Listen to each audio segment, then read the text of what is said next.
सोलापूर ग्रामीण भागात कलम 144 लागू, शस्त्र बाळगण्यास बंदी. लोकसभा सार्वत्रिक निवडणूक 2024चा कार्यक्रम 16 मार्च 2024 रोजी घोषित झाला आहे.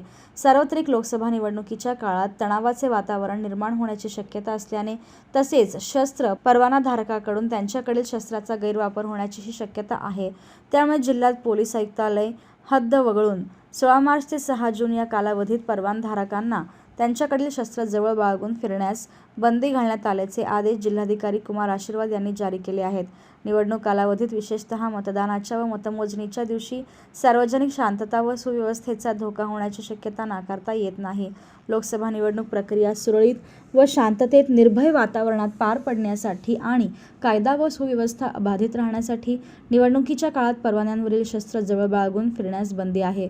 फौजदार प्रक्रिया संहिता 1973 चे कलम 144 अन्वये जिल्हाधिकारी तथा जिल्हा दंडाधिकारी कुमार आशीर्वाद यांना प्रदान करण्यात आलेल्या अधिकाराचा वापर करून 16 मार्च 2024 या रोजीच्या मध्यरात्रीपासून ते 6 जून 2024 रोजीच्या मध्यरात्रीपर्यंत सोलापूर जिल्ह्यात पोलीस आयुक्तालय हद्द वगळून सर्व शस्त्र परवानाधारकांना त्यांच्या परवान्यावरील शस्त्र जवळ बाळगून फिरण्यास बंदी घालण्यात आल्याचे आदेशात नमूद करण्यात आले आहे.